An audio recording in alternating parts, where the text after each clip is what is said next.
Network Entertainment. One, two,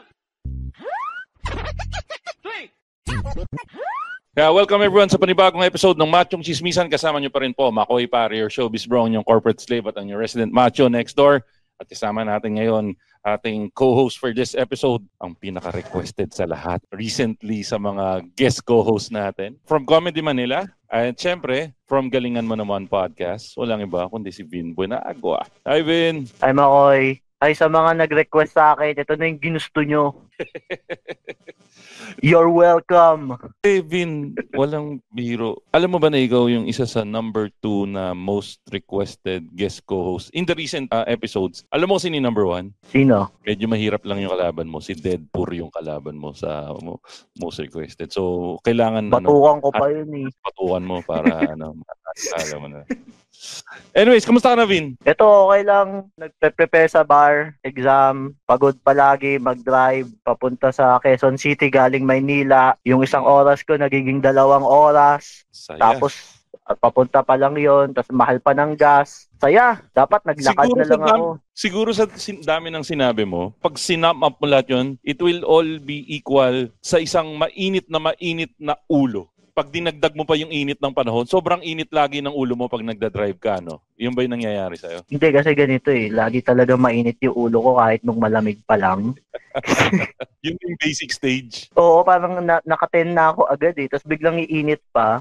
Naku, joke lang. Sabi ng tatay ko sa akin, wag ako mag-drive ng galit. Kasi pag nag-drive ka ng galit, parang lahat kaaway mo. Pwede ka naman magbigay. Lalo na hindi lang ikaw galit sa lahat tayo nata-traffic. Ayun. So, enjoyin mo na lang yung pagdadrive. Ganun. Tingnan mo yung mga nasa angkas. Maganda yung payo na wag magdadrive ng galit. Kasi nga, lahat kaaway mo. Pero recently, nagkaroon ng incident sa may San Jose Antipolo. Sa Marcos Highway, nagkaroon ng road rage incident. Nagkaroon ng away between an SUV driver at nakaaway niya mga nakamotorsiklo. So, it's a classic case ng away ng naka 4 wheels versus 2 wheels. Nabalitaan mo ba yung tungkol dyan? Oo, men. Nagkwento sa akin yung pogi kong kaibigan. Ikaw.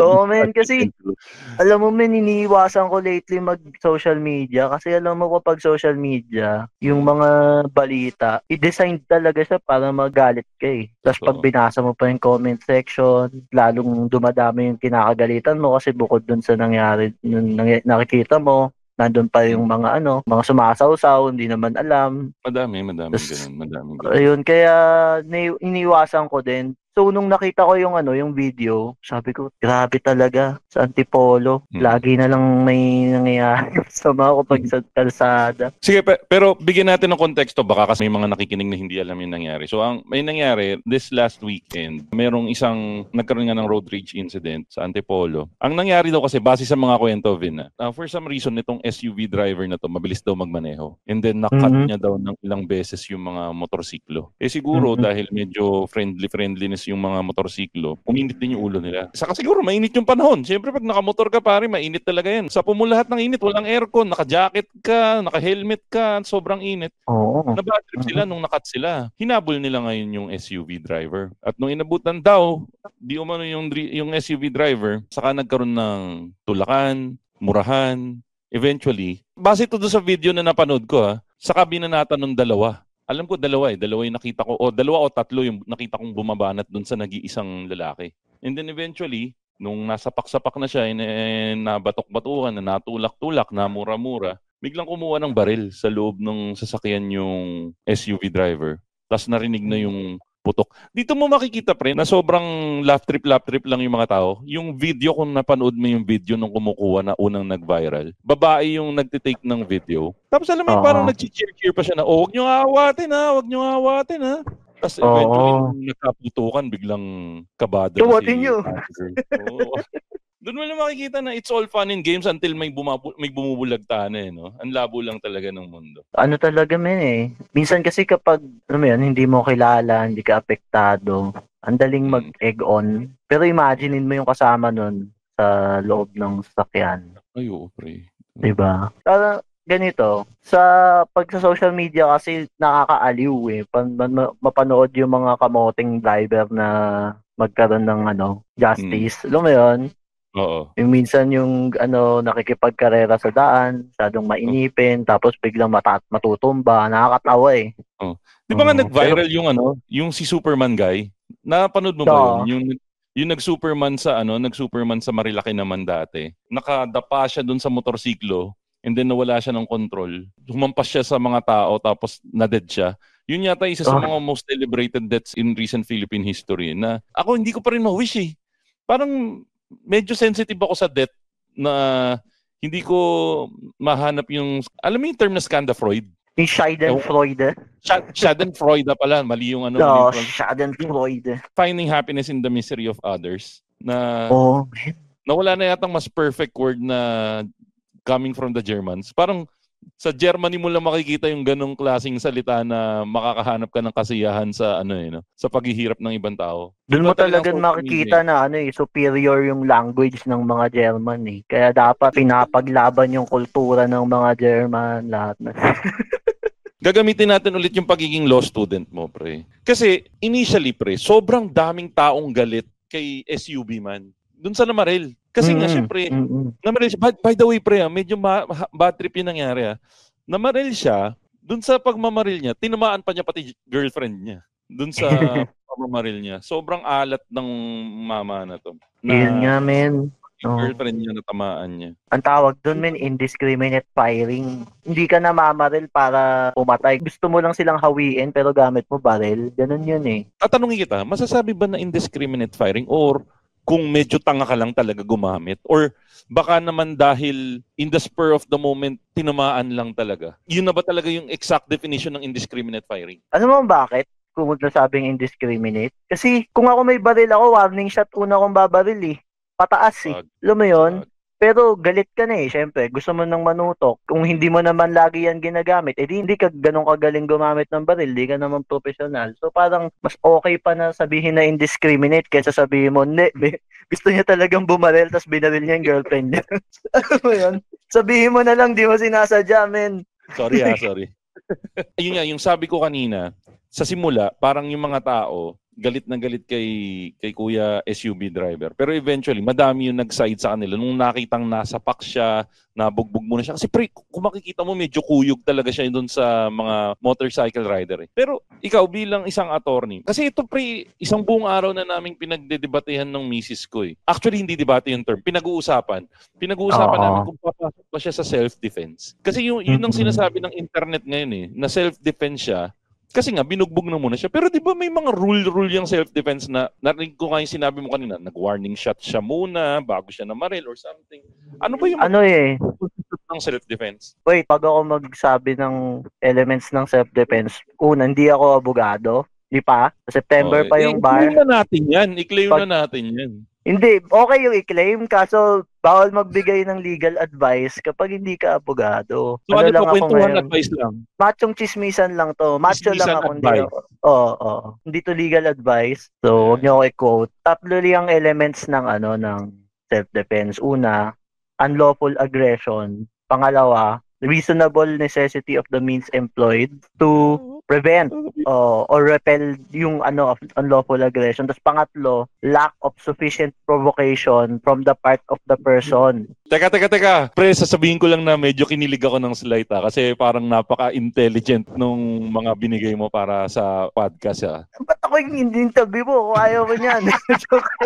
Hindi, kinilig lang ako kasi parang bira lang magkaroon ng intelligent conversation dito. Anyway, sige, pasadahan mo ulit. Una, unlawful aggression. Unlawful aggression, ibig sabihin may masamang ginawa sa'yo. May illegal na ginawa sa'yo. Unlawful aggression. Pangalawa, yung ginamit mo para salagin yung unlawful aggression na yon, reasonable. Kumbaga makatuwiran. Hindi siya mas malala, tapos hindi siya mas violente dun sa ginagawa sa'yo. So, halimbawa, sinampal mo ako, binaril kita, unreasonable yun. Teka. Kasi sinampal mo lang ako. Di ba? Ngunit, Your Honor. Tapos yung pangatlo. Teka lang. Wait lang, pangatlo. Sige. Pangatlo muna, sige. Kasi yung pangatlo, importante to men, lalo na sa road rage. Lack of sufficient provocation. Ibig sabihin, hindi ikaw yung nauna kung bakit ka binigyan ng unlawful aggression. Wala kang ginawa para udyukin yung nanakit sa'yo. Kapag meron kang ginawa para udyukin, una, kapag walang ginawang mali sa'yo, bawa, nagtatayo lang ng bakod dun sa pamamahay niya. Lawful yun. Kahit na nakakasakit yun sa'yo, nagtayo siya ng bakod, karapatan niya yun eh. Kasi Una sa yun. loob ng bakod niya. Sa loob ng bakod niya. Oo. Pangalawa, reasonable necessity yun nga, dapat pantay. Kumbaga, an eye for an eye. Diba? Tapos pangatlo, yung dapat wala kang ginawa para mangbuyo. Wala kang ginawa para mag-udyok. So, yun yung tatlo. Kapag wala yung isa, hindi na yan justifying circumstance ng self-defense. So, ibig sabihin, base sa mga napanood natin, tanggal na kagad yung self-defense dito? Yun ba ang ibig mo sabihin? Kasi, ang nangyari, di umano, nagda-drive down, nakat niya yung mga motorsiklo. So, yun ba, technically is provocation na ba kagad yun? Or yung sinasabi mo nga na siya yung nag-trigger kagad doon sa gulo? Hindi naman sufficient provocation mangkat eh. Lalo na kapag nag-overtake ka sa maayos na lane. Diba? Tapos, yung pangatlo, pwede mo pang sabihin na wala naman siyang ginawa. Ano bang ginawa niya? Nangkat lang naman siya. Ba't niyo ako kuyugin? Diba? Kinat ko lang naman kayo. Pero actually, yung hindi pa nga yung kuyug yung kine-question, pre. Kasi diba, after nung pagkakat-cut nga daw, bumawi sila, kinat nila, and in-stop nila yung kumbaga parang yung yung para mapigil siya, kinat siya, para ma-confronta siya. Para sa akin yun palang mali na na kung ikaw kinat ka, tinamaan ng ego mo, kailangan mo bang habulin para ikat ulit siya? Ano yung punto kung bakit, diba? Parang bakit mo hinarang pagkatapos kang ikat? Anong gagawin mo? Away lang talaga yung kakahinatnan yan eh. Lalo na kung wala namang natumba, wala namang nagitgit, nakat ka lang eh. Tapos biglang, dahil madami kayo, yun pa eh. Yun yung for me, nag-speak talaga sa akin eh, dahil madami kayo. Kasi kung usapin ng gulong, ilan yung magkakasamang motorsiklo, diba? Nakita siguro nila, ay kaya natin to. Masasabi na yun yung medyo mob mentality no? Matatawag na ba ng mob yung tatlo? Hindi pa naman siguro mob yun. Pwede na eh. Tatlo na eh. Alam mo yun? Like parang, kinat niya yung kasama ko. Parang ako na rin yung kinat niya. Lalo na kung magkakadugtong kami, di ba? Parang hindi pwede to. Pero, ayun, sa akin, hindi sufficient yung provocation from the part ng SUV. Kasi kung nag-cut ka and kinat ka uli, hindi justification na kinat ka, harangin mo o kuyugin mo. Nagkakatalo sa akin, sa utak ko, yung second, yung kung reasonable necessity ba siya of the means employed. Kasi gumamit ka ng baril eh. Dito na nagkakatalo kasi hindi lang yan sa kung ano yung ginamit mo, nandun din sa paraan ng paggamit mo. So, parang kinakailangan mo bang mamaril? May question ako, Vin. Kasi Vin, ang sabi mo, kung sinapak, sapak lang. Kung binatukan, batok lang din ang ganti mo. Kaya lang ang nakikita ko dito, mag-play ako ng devil's advocate, Vin, para tanong lang din. Kasi tatlo silang bumabanat dun sa lalaki. So parang olats na olat siya kung babawi din siya ng suntok. So hindi pa ba yun magwawarrant na, uy, tatlo yung sumusuntok sa akin, baka mamatay na ako dito pag kinuyog nila ako, pag pinanantili ko na ako, puro suntok lang gagawin ko. Hindi kaya yun yung maging niya na, kailangan ko na kumuha ng panabla, dito ako sa tabla kami. Tatlo kayo, kukunin ko yung kaibigan kong baril. Hindi ba ganun yun? Pwede niya naman yun i-argue. Pero kasi, again, kung firearm owner ka, hindi natin kasi nilalahat na lahat ng firearm owner bumili ng baril para mamaril eh. Yung iba talaga ginawa yan para pang defense. Kung defensive yung yung utak mo sa panahon na yon, ba't di ka mag-warning shot? Nakapasok pa siya para kunin yung baril niya. So hindi niya pwedeng sabihin na na-overpower siya, binunot niya yung baril niya, tapos sa pagbunot niya, naputok niya agad, di ba? Hindi, pumasok pa siya sa kotse na kinuha niya yung baril niya. Ibig sabihin, may panahon siya para isipin, ay, mag-warning shot muna ako, hindi ko muna ibabaril sa tao. Tapos doon sa ginawa niya, tinamaan, 2 rider, tapos yung girlfriend niya. Mahirap i-justify na reasonable yung niya, kasi yung pamamaril niya, hindi reasonable. Hindi makatuwiran yung indiscriminate niya na pagbabaril. So, siguro, sabihin niya, ang babarilin ko lang dapat yung nananapak sa akin. Pero again, hindi equivalent ba yung yung threat doon sa ginawa mong pamamaril. Sa akin, ganun. So ang ending nito, pre, hindi niya may lalaban na spur of the moment talaga kasi nga sabi mo nga, nagkaroon pa siya ng chansang pumasok sa sasakyan at kunin yung baril. Doon pa lang olats na. Doon pa lang tapos na kagad yung self-defense niya. Oo, kasi dapat yan parang logical na sa pag-assess ng mga causality, ng logic ng mga pangyayari para masabi mo na A led to B, B led to C. Yung mga causes ba, yung mga pinanggalingan ba is nag-flow from one to another. Dito, may break eh. Umalis siya eh. dun sa confrontation, kinuha niya yung baril. Ayun, medyo, menos yun sa position niya. Nasa pag-argue na lang siguro ng abogado kung paano niya sabihin na kinailangan niya yung gawin. Pero like, sa akin, as a layman, hindi as a law student, nagmamarunong, like, kailangan mong i-assess kapag nagagalit ka, lalo na sa road. Kung ito bang ginawa ko, ito bang gagawin ko, ano yung kahihinatnan niya? May iba ba siyang logical na kahihinatnan na hindi ako yung masama? Kaya ang ano niyan, pag galit ka na, huwag ka nang bumaba ng kotse. Actually, yun nga yung pupuntahan natin na susunod, Vin, eh. Kailangan magbigay tayo ng plano or ng tips, machong chismisan tips para sa mga tao na nagmamaneo pag na-encounter nila yung ganito. Ako, ang isa sa una kong ginagawa, siguro kasi kasama na rin ng pagdanda. Ako, aminin ko nung kabataan ko, medyo mayabang-yabang din ako mag-drive dati. Nang kakat din ako, nang haharang din ako. Ngayon, as much as possible, medyo isang traumatic sa akin dati, nung nang-away ako, tapos pinatulan din ako ng isang truck driver. Kasama ko yung nanay ko, naghahamunan ng away. Nung nakita kong takot na yung nanay ko at inaawat ako, yun yung medyo tumatak sa akin na hindi worth it yung makipag-away. Number one, ako, kung makipagsuntukan ako, siguro okay lang kasi kahit papaano kaya ko ipagtanggol yung sarili ko. Pero pag yung nanay ko nandun na apektado siya, baka siya pa yung atakin sa puso or anything, dun ko na simulan din na isipin na as much as possible, hindi na patulan yung mga ganon. Ikaw ba, pre? Sabi mo nga kanina, madalas ka mag-drive. Ang layo na din na drive mo. Quezon City to Manila, di ba? Oo, men. Kasabay ko pa mga truck paglabas ko. Kaya bawal ka magalit eh. Pero ikaw naranasan mo na makipag-away sa daan? Ay, oo. Naranasan ko. Sa Marikina to. Marikina. Tapos, merong Sinapatos mo, pre? Hindi, gagi.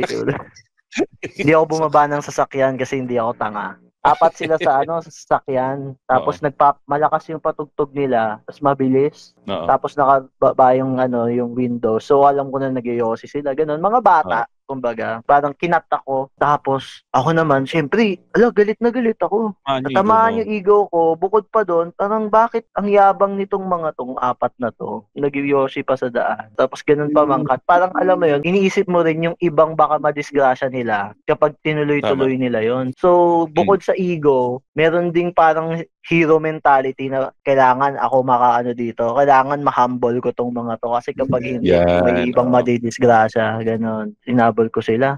Sila, wala silang pakialam sa traffic lights. Pula, dire-diretso sila. Ako, mabilis ako. Preno ako. Talaga, as in like, preno, handbrake talaga. Oo, yun talaga yung pinakamainit. Kasi sabi ko, hindi ko na responsibilidad to. Madidisgrasya lang ako. Nadadamay ka pa sa kalokohan nila. Oo. Gets ko na parang kapag ikaw yung medyo maingat ka sa daan, pag may nakita kang bumabali, naiinis ka. So kailangan mo, anuhin ko to. Turuan ko lang ng leksyon ba? Parang ganon. Siguro ganon yung naisip ng SUV driver. Parang ayos to Parang nakailero pa sila tapos nang pa sila. Di kinat niya. Ewan ko pero like, kung kakampihan mo siya for a moment, nakakainis din kasi minsan kapag may mga ganong mayayabang sa daan. Ako ginagawa ko na rin yan ngayon na pag napoprovoke ako, inaalala ko yung mga ganitong moment na nagva-viral. Parang i-risk ko ba na maging Facebook famous ako bukas para dito sa maliit na traffic altercation na to? Bukod pa dun, minsan kasi kapag motorsiklo kalaban mo, ito pa napansin ko, pag rider yung kalaban mo, pag may dumaang rider dyan, kahit patama ka, kahit pa ikaw yung nasa magkakampihan sila hanggang umalis ka na lang. Ganun. Kasi like, dadami sila dadami yan, may ipon sila Pero kapag, halimbawa, kapwa mo motorista, may may nakagit-git sa akin dati, kasalanan niya. Sabi ko na lang sa kanya, alam mo, umalis ka na lang.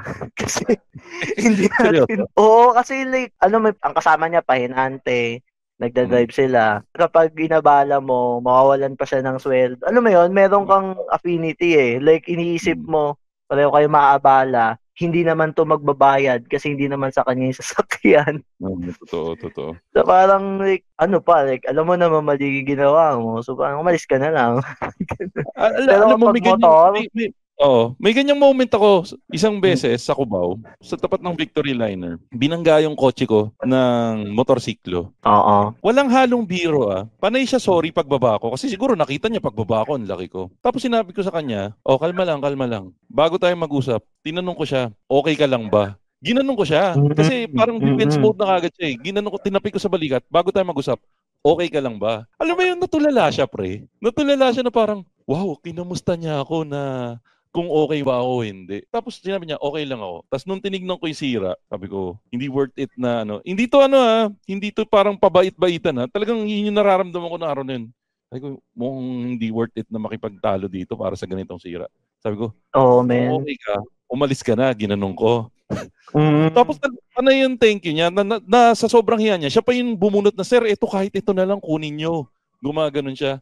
Sabi ko, sa loob-loob ko, hindi kukunin ko na lang sa insurance yan. Umalis na siya. Tapos nag-thank you na lang siya. Man, ganun din yung nangyari sa akin sa may sa may Laguna. Ito, hindi sa kanya yung motor. Meron siya lisensya, pero wala siyang ORCR kasi hindi sa kanya yung motor. Papasok ako ng gas station. Hindi ko alam kung di siya nakapag-menor o wala siyang preno. O hindi siya nakapag-preno. Nataranta siguro, umagang-umaga eh. Tumama siya sa sa bintana, sa passenger side. Buti mag-isa lang ako. Tapos, buti naka-helmet, tumba siya. Bumakat niya sa mukha niya sa salamin.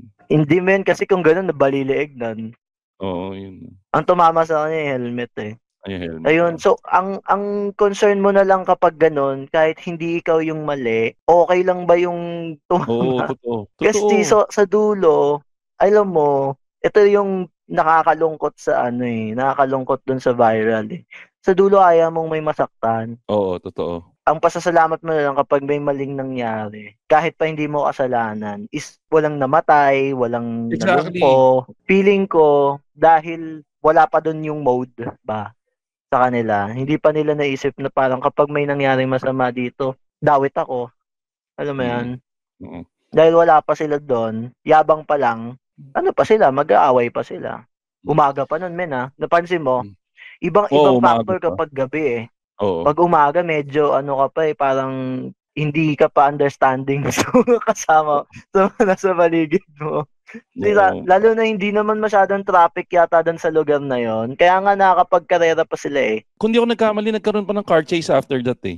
So sa akin, isipin, pag nagda-drive siguro, yung tip dito is, ano ba yung gusto mong mangyari? Or ano ba yung pinaka-iniiwasan mo pag nagda-drive ka? Is may masaktan.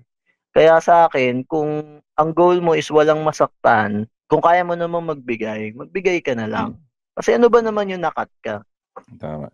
Sige, ito pre. Cut mo na lang yung susunod na taxi driver na makita mo. Naman yun. Hindi na siya makakabawi. Naman yun. Mahirap ikat yung mga taxi driver yun, yung mga may baong tubo eh. May baon silang tubo.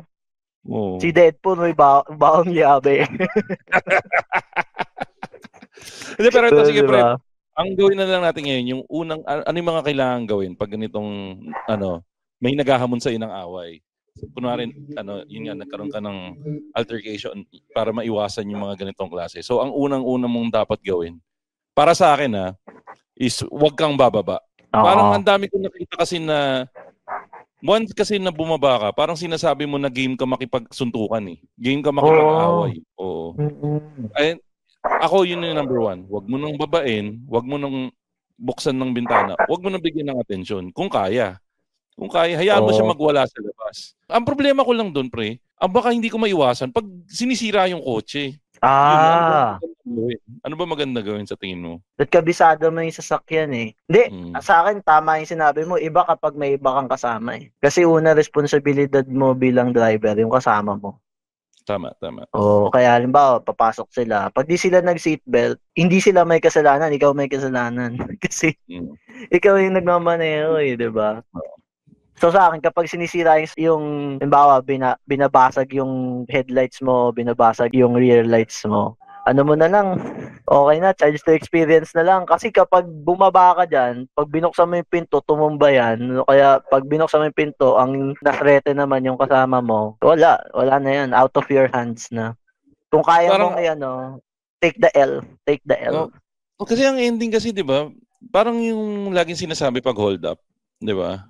Bigay mo na lang, wala namang mawawala. Parang mas mahirap mawala yung buhay mo pag, or ang worst case, ikaw pa yung katulad nga nito, di ba? Technically, siya yung dehado dapat, pero dahil nakabunot siya ng baril, kulong siya pre. Nakakulong siya ngayon eh. Men, ang hirap. Ano bang magiging kaparusahan yan pag ganyan? Napatunayan niya, nagkasala siya ng, ano ba yan? Papasok ba yan sa frustrated murder pag ganyan? Hindi ko alam kung patay ba eh. Actually, Ano ngayon ba? nasa hospital, critical pa. Hindi yan murder kasi ang elements ng murder na wala, evident premeditation or treachery. Parang bigay mo na sobrang bilis nung mga pangyayari. Wala siyang panahon para mag-isip na kung babarilin ko ba ito, papatayin ko ba ito. Tsaka indiscriminate yung firing. Ibig sabihin, hindi niya pinag-isipan na shoot to kill to, ganyan-ganyan. Kung walang ganun. Siguro homicide yan kapag frustrated homicide, ganon. Depende. Ang homicide naman, kung frustrated homicide ba siya or attempted homicide, nagpa-factor in dyan, ano yung severity ng sugat, nasaan, paano yung pamamaril, ano yung intent, ganon. So, baka at most, baka frustrated homicide, sana mag-survive lahat ng natamaan. Wala naman tayong wini-wish dito na ano. So kung magdasal-dasal na siya ngayon na mabuhay yung nabaril niya, no? Simulan niya na magdasal. Yun, parang hindi lang siya as a car, responsible driving eh. Nasa responsible gun ownership din siya eh. Kung alam mo na may baril ka, alam mo na kapag may tinutukan ka, most likely, makakasakit ka kahit hindi mo intention. Kaya kung ang goal mo lang sa pagdadala ng baril mo is defensive, yun yung mode. Ipakita mo lang, o kaya ibalil mo sa taas. Ano mo yun? Dahil mo pwedeng gawin, naatras na yan eh. Lalo na, nakapasok na siya sa sasakyan eh. Pwede na silang umalis eh. Hindi, ang problema pre, bumaba din yung mga kasama niya eh. Nagbibideo pa yung kasama niya. Kaya hindi rin siya makatakas ng nun. So may ganong aspect din eh, na kapag na sila ng sitwasyon eh. Kinantot na sila ng sitwasyon eh. Yun yung nangyari. That situation. Dagdag ko na lang sa tip mo, men. Kapag may kasama ka, huwag mo pababain yung kasama mo. Oo, lahat na lang kayo, wag bumaba, hayaan mo siya. Hindi kasi kung bumaba ka na, halimbawa, tinignan mo lang kung may tama. Oo, yun, pwede yun. Tinignan mo lang kung kung binutas ba yung gulong mo, o kaya nagasgas ba yung pintuan mo. Kung bababa ka para i-check yung damage, huwag mo nang pababain yung kasama mo. Ano bang magagawa nila? Una, ikaw yung responsable. Pangalawa, hindi niya mapipigilang huwag sumausaw. Tama, totoo yan. Lalo na asawa kayo. Siyempre kung meron bang asawa na papayag na madidehado yung asawa mo? Wala. Oo. Saka ang gagawin niya lang, minsan yung pag-awat nakaka-escalate din eh. Kumbaga nag-uusap kayo ng maayos pero natataranta na yung kasama mo eh. Siyempre matataranta ka na din. So parang baba ka na lang. Tignan mo yung damage. Huwag mo na idama yung kasama mo kasi wala naman siyang magagawa. Ano sasabihin niya? Nakita ko kasi ganito, ganyan. Malamang kakampihan ka niyan. Kumbaga goods na yan, di ba? Bias na siya. Tsaka iba yung punto de vista ng passenger sa nagdadrive. Hey, his name is Chico Garcia. And his name is Gino Killiamore. And together, we are Only Fun. That's right, for only $12 a month. But if you're willing to pay, why not? No, we're from a podcast that talks about movies, TV shows.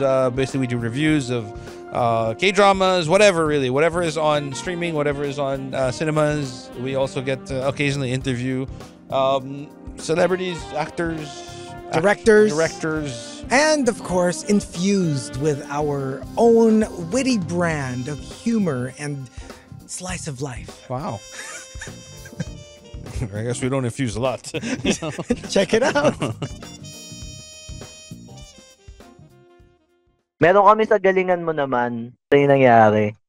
Meron kasi kaming segment na parang ako ba yung gago? So sabi niya, oo. So ginawa ng girlfriend ng kadate niya, iniwas yung mukha niya sa paglingon kasi may magandang babae sa kalsada. Okay. So nakabangga siya ng van. Tapos sabi niya, ako ba yung gago kung ihahabla ko yung kadate ko? Kasi kung hindi niya ginalaw yung mukha ko, hindi ako babangga. Ang ganda. Diba? Ang ganda nun. Pero ang ko doon, men, well, pakinggan niyo yung buong episode, pero ang sabi ko doon, men, sa dulo, ikaw pa rin yung nagdadrive eh. Bakit ka nag-accelerate kung pwede ka mag-brake? Alam mo yan?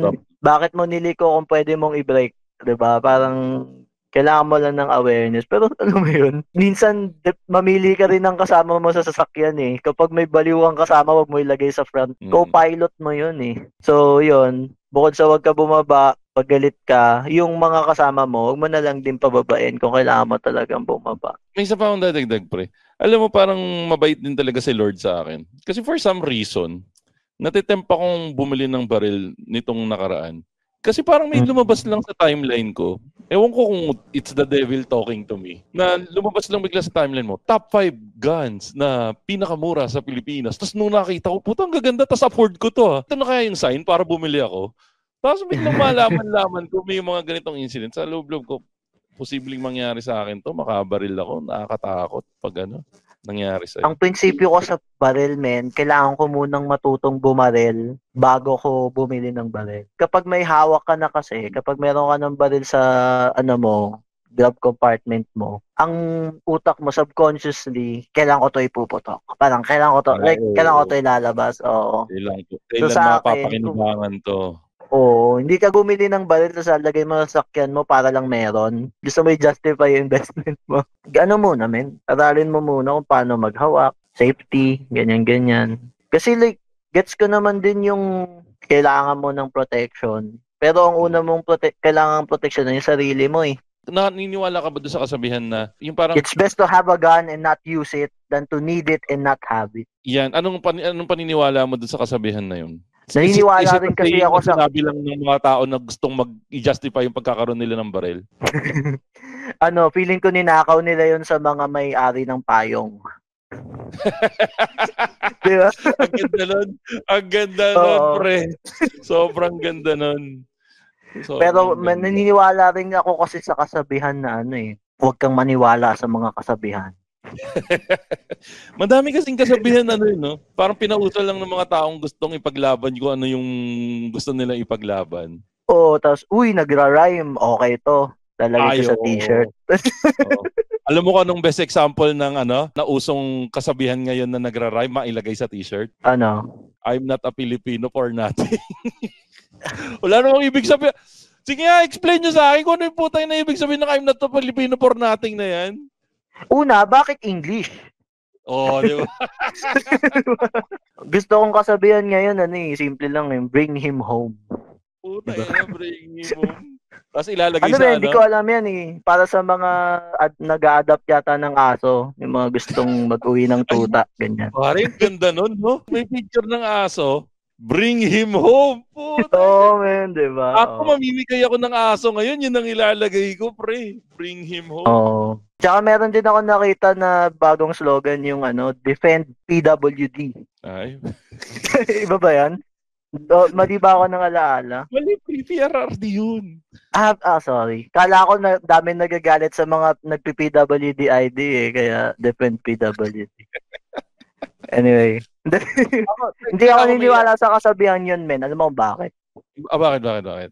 Doon sa bet, than to have something. Kasi, ito, sa akin, meron lisensya ang baril for the same reason na may lisensya ang sasakyan Kumbaga, meron kang minimum standard na kailangang i-fulfill para patunayan mo na nasa matino kang pag-iisip bago So, kahit pa entitled ka na proteksyonan yung sarili mo, kung alam mo na hindi ka capable na humawak ng baril, mabuti pang wala ka na lang baril. Perfect example tong scenario na to. Alam mo bakit? Bakit? Tinamaan yung jowa niya Diba?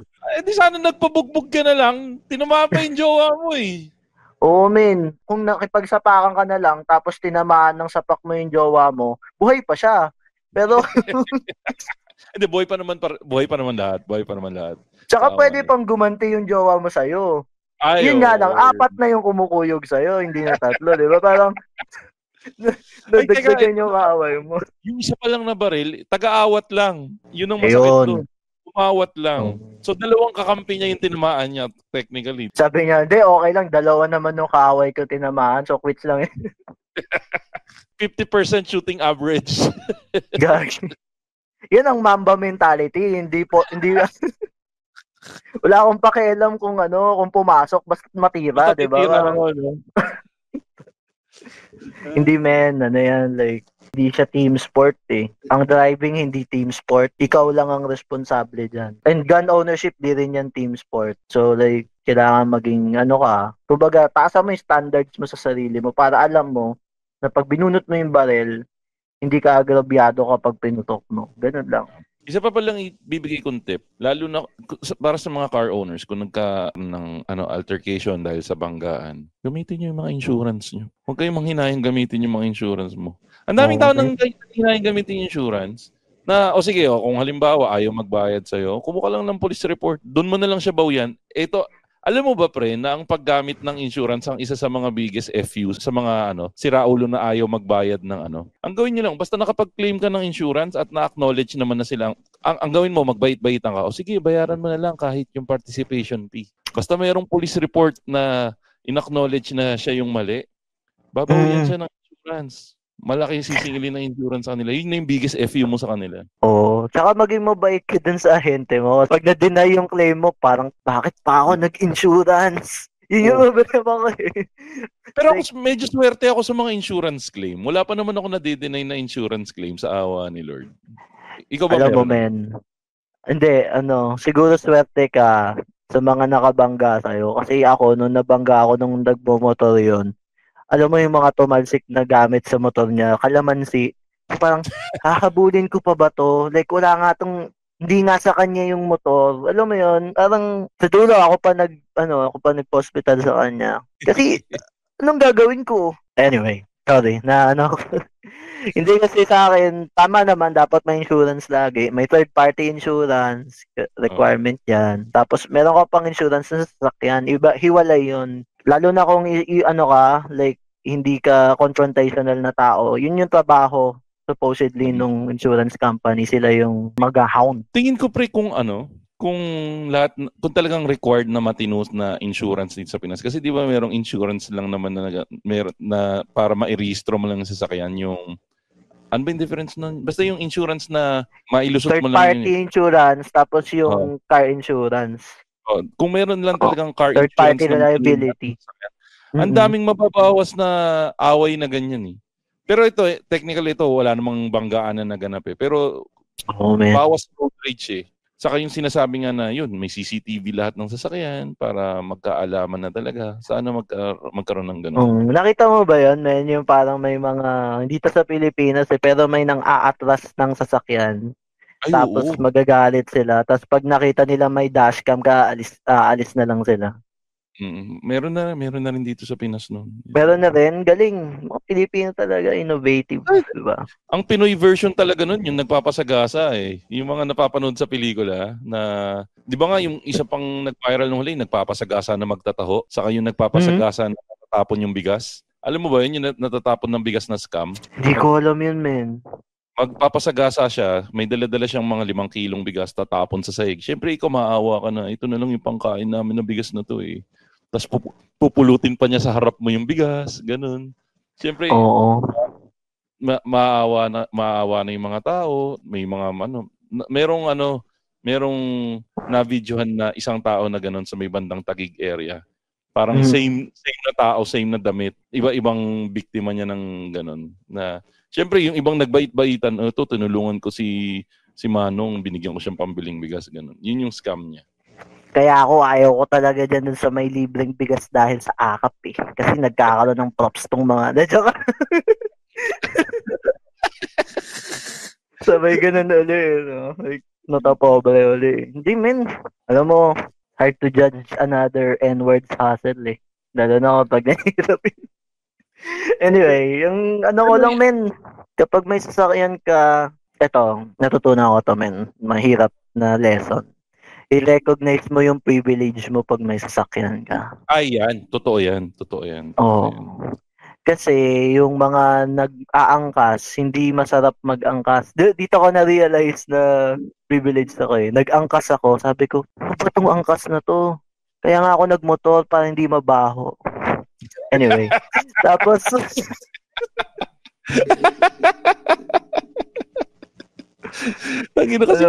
Anyway, tapos mga naglalakad sa initan, hindi ka ganun. So parang sa akin, dapat mas mataas yung pasensya mo kasi pribilehiyo yan na meron kang sasakyan. Yun dun sa mga tao na nga abuso, na hinihiya ka kasi hindi tao tingin nila sa'yo taong may sasakyan. So like, magpasensya ka na lang din. Pero at the same time, i-gauge mo rin worth it bang magalit sa mga ganitong instance? Kung ano naman, kung bigas lang naman natapon, edi ano, magkano ba yung bigas na yan? 150? 100 na lang, sige na. Tawaran mo. Tumawad pa po tayo. Total 20 pesos na lang naman ang bigas, di ba? Oo, di ba? Malamang yung binoto ng mga nagsascam na yan. Ay, Pero diba, nag-aaway sila, di ba? Nag-aaway-aaway. tao nga, bahala kayo sa buhay. Ano? Yun nga, recognize mo lang na maging grateful ka na sakyan ka. Ayun. Pero So, sasabihin ko lang, ito sinabi ko na to before dito sa Machong Chismisan. Sasabihin ko lang ulit, mas madaling maging mabait kaysa maging tama. tama yun. Kasi nga, di ba sa LTO, kasama sa test, huwag igit ang karapatan. Alam mo ba yun? Oo. Totoo yun. Masakit Oo, ang pakinggan. Sa pagmamaneho, huwag igit ang karapatan. Halimbawa, nagkasalubong kayo sa isang one-way. Nakalagay yun sa test ng LTO eh. Nakasalubong mo ang isang sasakyan kung counterflow. Ano ang iyong dapat gawin? Alam mo anong ang tamang sagot? Huwag igiit ang karapatan.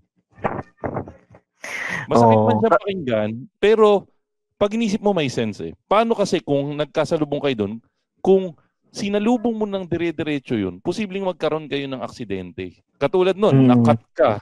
Technically, may mali siyang ginawa kasi kinat ka niya kung sharp. Kung iginit mo yung karapatan mo, tatamaan ka nun sa sasakyan.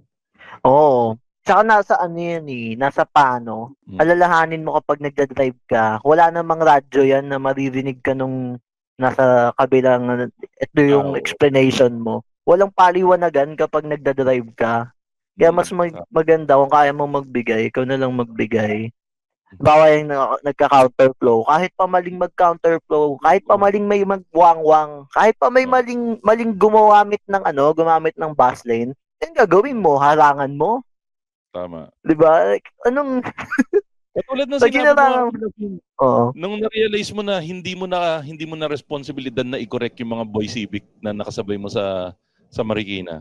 Kasi technically nung una parang naging Superman nagkaroon ka ng Superman complex na gusto mo silang i-correct. Pero technically, hindi mo responsibilidad yun. Pabayaan mo yung mga pulis na pumulis sa kanila kasi yun yung trabaho ng mga pulis.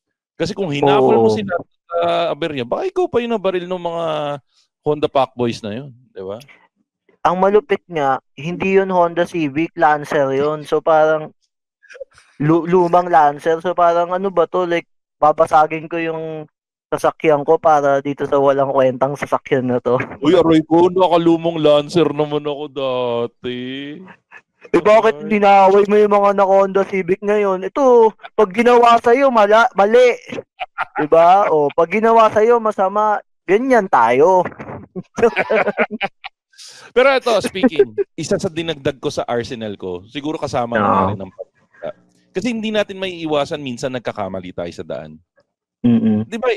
Minsan pre, ikaw, aminin mo, minsan nagkakamali ka, may nakakat ka ng nagkakamali ka, or may muntik ka masagi na hindi mo sinasadya. Nangyayari din ba sa'yo yun? Oo, kasi halimbawa, eto, nung hindi na-announce na sarado yung daan. So parang kumaliwa ako, tapos may tanod na sabi, bawal po, atras ka po. Pinatras niya ako, hindi niya naman ako inalalayan. So tinamaan ko yung nasa likod ko. Alam mo yun? Pero alam ko na kahit yung tanod na yun, hindi niya ginawa yung trabaho niya, ako pa rin yung nakabangga. Kasi ako yung may sasakyan eh. Ako yung maghingin dispensa, bibigay na ID. Sige po, bayaran ko na lang kung papakasan nyo, ganyan-ganyan. Kasi sa dulo, ikaw pa din eh. Alam mo yun? So yun, nagkakamali lahat sa daan. Kung di ka nagkakamali, pwede ba sabay na lang ako sa pauwi. Kasi ayokong mag-drive. Ayoko na mag-drive. Traffic sa Lacson, traffic sa... Doon sa may opisina niyo, traffic doon eh. Naknan to. Oo, men. Hindi ko talaga maintindihan bakit yung pinakamalaking highway sa Quezon City, doon laging traffic. Alam mo ba, nabiktima ako ng parking lot doon? Para doon sa mga may pinuntahan kasi ako doon sa may Batasan. area, sa Batasan. Yung parking lot pala na yun, pre, yung maayos na parking lot, technically kalye pa rin yun eh, pero pinayagan ako pumarada nung legal pala doon na pumarada sa kalye. So, imagine nyo, naka-parallel park ako, sa harap ko may 3 layer ng sasakyan. na nakaharang. Napapansin mo ba yun pag pumapasok ka sa opisina? Hindi ko alam kung aling part to eh. Kasi inayos na nila yung roadside parking na pa-diagonal na doon sa ano eh. Wala nang parallel. So, ewan ko, kailan ba to? Just for the sake of kwento, 2 oras hinahanap yung 3 sasakyan na nakaharang sa akin. Ganun yung nangyari sa akin sa experience ko sa Batasan. Balik ako doon sa sinasabi ko. Yung sinasabi ko, yun nga, pag may aksidente kayo may na-aksidente kayong muntik tamaan. Tulad ng sinasabi ni Vin, walang radyo, hindi nyo may explain yung sarili nyo. Try nyo lang itaas yung kamay nyo, mag-sorry kayo. Or kung nakatapat ulit, mag-sorry kayo. Ibaba nyo na kagad yung bandera nyo na itaas yung pride nyo. Kumbaga, sabi nyo, pasensya na, mag-say ka na sorry. Para sa akin, 9 out of 10 times na nangyari yun. Ngumingiti, na-appreciate nila. Lumalamig yun. Same thing sa akin pag nakakita ko ng nag-sorry sa akin na may nagawa. Lumalamig kagad yung ulo ko sa ganun. Kumbaga parang alam mo na walang yabang doon sa pagkakamali niya. Hindi sinadya eh. Yun yung Kaya Makoy, sorry kung nalait ko yung Lancer mo. Na feeling ko naman ayaw mo na rin doon kaya hindi mo na siya ginagamit. So binababa ko na yung bandera ko. O naman yung sasakyan mo, ang ganda niyan eh. At dahil dyan, pre, papabayaan kita mag-promote ng mga bagay na gusto mo i-promote. Ano ba yung mga show na paparating sa'yo, pre? Parang balita ako, meron ka daw show sa April 11 na. Oo, si GB Labrador, meron siyang set sa April 11 sa Brick Wall, the premier comedy stage sa Pilipinas. So kung gusto nyo bago kayo magnilay sa Holy Week, punta muna kayo sa Brick Wall, tapos papatawanin ko kayo. Oo, malapit na. Oo, April 11. Tapos, ano pa? Yung part 2 na Magintawa, di ba? Last month, meron kaming show na, Magintawa. Parang showcase show siya ng mga up-and-coming comedians sa Pilipinas. Independently produced to. So, kami-kami lang tong mga friends. Tapos may part 2 kami sa May. So, kung malapit kayo sa Outspace Maginhawa, sa may malapit sa Papa Didis yung ice cream. Sarap na ice cream doon. So, punta kayo. Paano bibili ng tickets niyan, yung sa Magintawa? I-follow nyo lang ako sa @BuenaAguavin. Buena Aguavin sa Instagram or sa Facebook. Kasi nga, independent. Pero yung kay GB, yung show ni GB sa comedymanila.ph. Yan. Kamusta pala yung roast battle natin for this year? Nakalaban ka na, di ba? Oo. Tinalo ko hindi naman sa pagmamayabang, pero tinalo ko si Andren Bernardo ng Bago Matulog podcast. Wakididu ka. Wakididu mo siya? Hindi men, maganda yung laban. Sana ma-post na yung video. Tapos, ang roast battle para siyang flip-top pero joke. Ang pinaka-paborito ng producer namin doon na joke na tumatak talaga sa kanya is Andren, hindi ka taong grasa. Grasang tao ka. So yun. So, tuloy yung roast battle sa Brick Wall.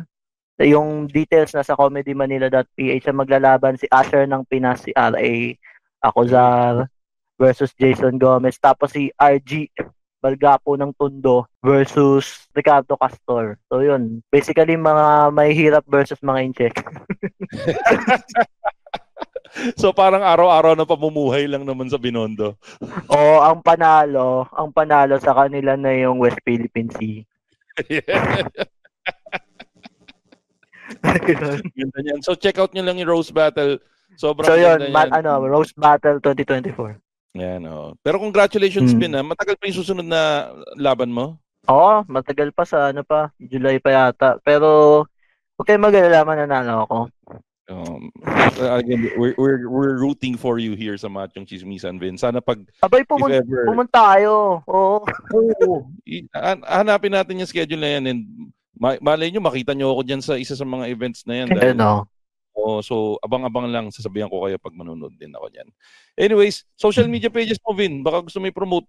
Yun din ba yung kanina sinabi mo? Buena Agua Vin. At Buena Agua Vin. Tapos Galingan Mo Naman podcast. Yan. And then lagi natin at Machong Chismisan, paborito kong narinig ko, paborito daw ako ng mga listeners na co-host doon eh. Ay no, madami kang fans dito. Pero since nabanggit mo na rin naman yung Galingan Mo Naman podcast, batiin na rin natin yung ibang kaibigan nating podcast. Nandiyan yung Backtrip podcast, nandiyan din yung Tigas Dito podcast, nandiyan yung Pinoy Mimiology podcast. Nandiyan din yung 25% podcast kasama si Jasper Reyes. Yung 30-40 podcast nandiyan. Yung MJ's Bubble podcast, Fanboy Chronicles podcast, yung Hobby podcast, syempre yung Galingan Mo Naman podcast, saka syempre yung Tatay Hood podcast. Nandiyan din syempre yung pinaka-paborito kong podcast sa lahat, Kislot Chronicles podcast. Syempre gusto rin natin sumatan yung mga iba pang kaibigan nating sumusuporta sa show tulad ni Jason Bonza. Nandiyan si Darwin Busuego. Nandiyan din yung Hobby podcast, saka si Jimbo. Saka syempre Vin, may napansin ka ba? Magmula nung huli tayo nagkita sa show, medyo lumalabas na yung jawline ko sa yung leg ko. Hindi yan dahil sa stress. Oo nga, no. Katulong ko dyan, yung weight loss journey ko. At syempre, kasama ng weight loss journey ko, 30 pounds na kasi yung na-lose ko, Vin, magmula tayo nung huli tayo nagkita. Nice. Congrats, men. At lahat ng yan sa tulong ng Ketorific PH. So, thank you marami sa Ketorific PH. Check out nyo lang. Kung nasa Metro Manila kayo, check nyo sa Grab, Ketorific PH. Kung gusto nyo naman check yung Instagram nila, Ketorific PH. Pati sa Facebook nila, Ketorific PH. Saka syempre, Ketorific PH, kayong naglagay ng macho sa machong chismisan. At syempre, ang patron ng mga Patreon, walang iba kundi ang pinakamaganda sa lahat, Miss Len Mackenzie. Maraming salamat sa patuloy na pagsuporta sa Machong Chismisan. Kung nagustuhan niyo ang aming podcast, pwede niyo kaming i-follow sa Spotify at sa mga social media pages namin. Machong Chismisan sa lahat ng social media platforms at Showbiz Bro sa lahat ng social media platforms. At kung marami-rami kayong pera at gusto niyo kaming suportahan para makagawa pa kami ng mas maraming content, pwede kayong mag-subscribe sa aming Patreon account. It's patreon.com/Machong Chismisan. Yung pinakamurang subscription, sing mura lang ng isang baso ng milk tea. Di ba? Ganun kamura. Ganun ako uminom ng milk tea sa baso. Baso naman talaga yun, di ba? Adik ka. Sige na. Anyways, yun. Maraming salamat, Vin, sa pagsama sa amin dito sa Machong Chismisan. Ang isa lang palang nalulungkot pala ako dito sa pinag-usapan natin. Medyo na-bother ako. Aside dun sa nangyaring away, yung commentary nga noong nag-video nung away, dun mo makikita na napakalaki ng kultura ng pagpatay sa Pilipinas. Nakakalungkot na nandun tayo sa punto na biro-biruan lang yung pagpatay sa Pilipinas na may nagkakagulo na ginagawa pang katatawanan nung nagvi-video na naging seryoso lang siya nung nagkaputukan na. Nakakalungkot. Ang sa akin, ang kultura at saka yung buhay, hindi yan bagay na pinapanood lang. Kasali ka dyan. So, either you engage or you reflect. Pero kung hindi mo kayang may idagdag dun sa buhay na na nililive mo, tahimik ka na lang. Kasi baka hindi ikaw yung bida sa oras na yun. Ang ganda. Tapusin na natin dyan, mga kaibigan. At yan, mga kaibigan, ang ating latest episode ng Machong Chismisan. Kasama natin ang napakagwapo at very funny na host ng Galingan Mo Naman podcast. At syempre from Comedy Manila, walang iba kundi si Sir Vin Pinaagua na lagi nagsasabing, ang tunay na macho sa kalsada, hindi bobo. yan.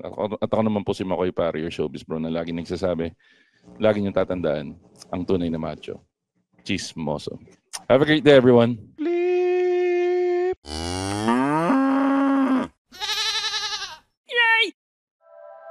The opinions of podcast creators, hosts, and guests are not necessarily reflective of the official stance of the Pod Network Entertainment, its hosts, or other network programs. The content created by the people behind the podcast is personal and not meant to harm any religion, ethnicity, group, organization, company, or individual.